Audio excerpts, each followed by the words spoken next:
एक diabetic patient के लिए क्या सही वर्कआउट शेड्यूल होना चाहिए, यानी किस तरीके की एक्सरसाइज और कितनी एक्सरसाइज उसे करनी चाहिए जिससे वो एक हेल्दी लाइफ जी सके।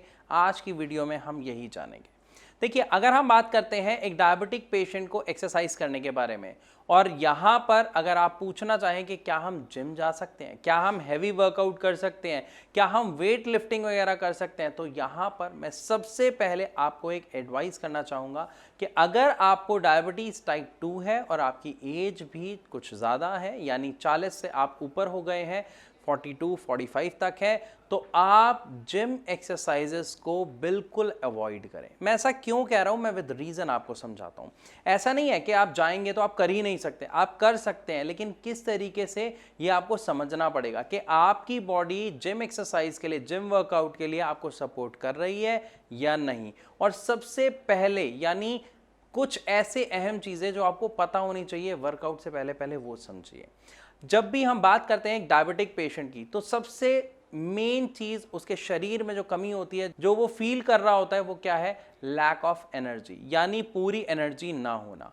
और ऐसा क्यों होता है ये मैं अपनी कई वीडियोस में बता चुका हूं कि जब किसी भी पेशेंट को डायबिटीज हो जाता है तो उसके सेल्स उसकी बॉडी में से ग्लूकोज को एब्जॉर्ब करना बंद कर देते हैं। अगर आपने ये नहीं देखा तो आप मेरी पिछली वीडियोस को जाके देखिए, उसमें मैंने बहुत अच्छे डिटेल से बता रखा है कि हमारी बॉडी में एक ऑर्गन होता है पेनक्रियाज, जिसका काम होता है इंसुलिन बनाना, और जब वो इंसुलिन डिफॉल्टी हो जाता है तो हमारे सेल्स उसको रेसिस्ट करते हैं। यानी मान लीजिए आपके घर में कोई आके बेल बजा रहा है, लेकिन बेल खराब हो गई तो आपको पता ही नहीं चलता। इसी तरीके से हमारी बॉडी में सेल्स तक सिग्नल ही नहीं पहुंचता कि वो खुले और उनके अंदर ग्लूकोज जाए। इसकी वजह से आपके ब्लड में ग्लूकोज लगातार बना रहता है और वो ब्लड के साथ फ्लो कर रहा होता है, जिसके कारण से आपके सेल्स एनर्जी नहीं बना पाते हैं।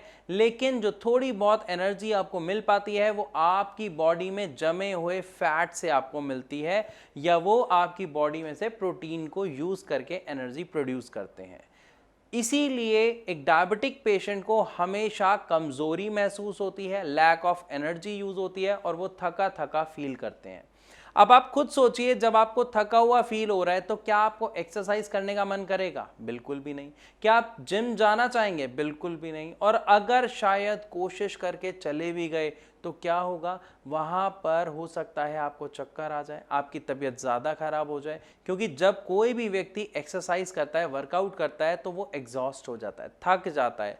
और नॉर्मल व्यक्ति अगर थकता है तो हमें समझ आ रहा है, एक डायबिटिक पेशेंट अगर थक जाए, जिसके पास एनर्जी ऑलरेडी कम है, तो उसके लिए ये समस्या गंभीर हो सकती है। इसीलिए कोई भी डॉक्टर आपको जिम एक्सरसाइज या जिम वर्कआउट को अवॉइड करने के लिए कहते हैं। लेकिन अगर हम जिम नहीं जाएं तो किस तरीके की एक्सरसाइज हम करें, इसको समझना आपको ज़रूरी है। डायबिटिक पेशेंट के लिए सबसे असरदार और बेनिफिशियल एक्सरसाइजेज में मैं बात करूंगा योगा, वॉकिंग और हल्की फुल्की जॉगिंग, क्योंकि तीनों ही तरीके की एक्सरसाइज में एक ही चीज सबसे असरदार है जो हो रही होती है, क्या? सबसे ज्यादा ऑक्सीजन आप इनहेल और एक्सहेल कर रहे हैं, जिससे आपकी बॉडी में टॉक्सिन्स खत्म हो रहे हैं, साथ ही साथ ऑक्सीजन ज़्यादा जा रही है, जिसकी वजह से हमारी बॉडी के जो ऑर्गन्स हैं वो ठीक से काम करना शुरू कर देते हैं। क्योंकि ऑक्सीजन हमारी बॉडी के लिए एक खाने की तरह काम करती है, एक एनर्जी गिविंग सब्सटेंस बन जाती है, या कुछ ऐसा माने कि एक बैटरी की तरह काम करती है जो उन्हें करंट प्रोवाइड कराती है, जिसकी वजह से हमारे ऑर्गन्स बहुत हेल्दी होकर ठीक तरीके से काम करना शुरू कर देते हैं। जब भी हम सांस लेते हैं तो हमारे लंग्स एक्सपैंड होते हैं, ऑक्सीजन अंदर जाती है, ब्लड में मिक्स होती है और ब्लड के साथ शरीर के सभी हिस्सों में जाती है। इसीलिए आप खुद सोचिए, जब भी आप आसन, कोई भी सांस ब्रीथिंग वाला कोई भी आसन करते हैं, वॉक करते हैं या जॉग करते हैं, तो आपको बड़ा अच्छा फील होता है, लाइट फील होता है, पॉजिटिव फील होता है। क्यों? क्योंकि वो ऑक्सीजन आपके ब्रेन तक जाती है, इसीलिए आपको पॉजिटिविटी आती है और अच्छा फील होता है। तो यहां पर हमने क्या समझा कि एक डायबिटिक पेशेंट के लिए सबसे अच्छी एक्सरसाइजेस की अगर हम बात करते हैं तो आप योगा करिए, योगा नहीं करना चाहते तो आप वॉक करिए, वॉक नहीं करना चाहते, थोड़ा बहुत एक्सर्शन वाला थोड़ा हार्ड लेवल पे जाना चाहते हैं तो आप जॉग कर सकते हैं। लेकिन अगर आप इन तीनों में से कुछ नहीं कर रहे और उसके पीछे कारण है कि सर हमें तो बहुत थका हुआ महसूस होता है, हम कैसे करें एक्सरसाइज, हमारी हिम्मत नहीं होती, तो यहां पर मैं आपको बता दूं अपने डेली ईटिंग हैबिट्स में ऐड करनी है। पहली चीज, आप ड्राई फ्रूट यानी बादाम, अखरोट की गिरी, इन दो चीजों को आप रात को भिगोइए और सुबह ब्रेकफास्ट में खाइए। ये फाइब्रस होते हैं, साथ ही साथ आपको एनर्जेटिक बनाते हैं, यानी आपकी बॉडी में जो लैक ऑफ एनर्जी है धीरे धीरे आपको वहां पर राहत मिलेगी और आपकी बॉडी में एक्टिवनेस आएगी। सेकेंड थिंग, कोशिश करिए कार्ब्स की मात्रा कम से कम लें और आप फाइब्रस फूड यानी सैलेड को अपने खाने में बढ़ा दीजिए और मोटे अनाज का दलिया, मोटे अनाज का आटा कोशिश करें कि आप कंज्यूम करें। ये आपके शरीर में एनर्जी लेवल को भी बढ़ाएंगे, साथ ही साथ आपको एक्टिव बनाएंगे और आपके बढ़े हुए शुगर लेवल को बहुत ही तेजी से कंट्रोल करेंगे। तो आपको कुछ ऐसी हैबिट्स अपने अंदर लानी है जिससे आपकी ये समस्याएं खत्म हो जाएं और आप एक्टिव फील करें। तो आई होप आपको यहां पर अच्छे से समझ आया एक पॉइंट, राइट। अब दूसरी बात आती है कि सर योगा कितनी देर करें या हम वॉक कितनी देर करें और अगर जॉग करें तो कितनी देर करें।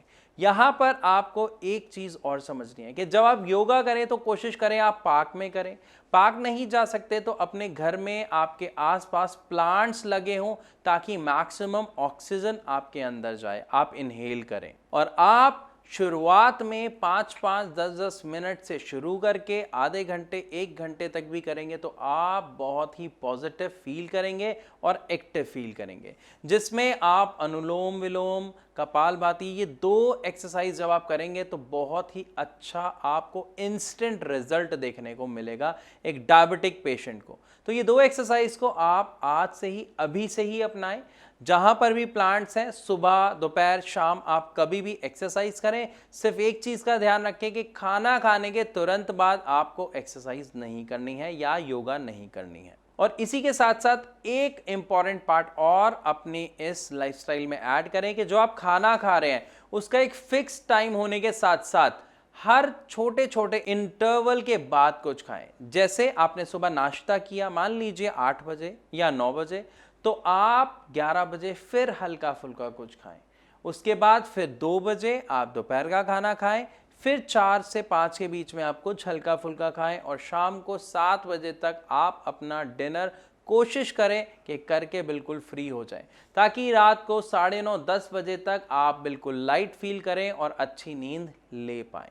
तो आई होप आपको अच्छे से इस पूरी वीडियो में समझ आया होगा कि किस तरीके की एक्सरसाइज और कौन कौन सी एक्सरसाइज एक डायबिटिक पेशेंट को करनी चाहिए और कौन सी एक्सरसाइज उन्हें अवॉइड करनी चाहिए, और साथ ही किस तरीके का उनका डाइट प्लान और डाइट शेड्यूल होना चाहिए। फिर भी अगर आपका कोई सवाल है तो आप नीचे दिए गए नंबर पर हमारे यानी श्रेयास के डॉक्टर्स की टीम से फ्री ऑफ कॉस्ट कंसल्ट कर सकते हैं, अपने सवालों के जवाब उनसे अभी जान सकते हैं। तो इसी के साथ अब मैं आप सबसे चलने की इजाज़त चाहूँगा। मिलूंगा अपनी अगली वीडियो में नए आपके सवालों के साथ और उनके जवाबों के साथ। तब तक के लिए आप वीडियो को लाइक, शेयर और सब्सक्राइब करना बिल्कुल ना भूलें।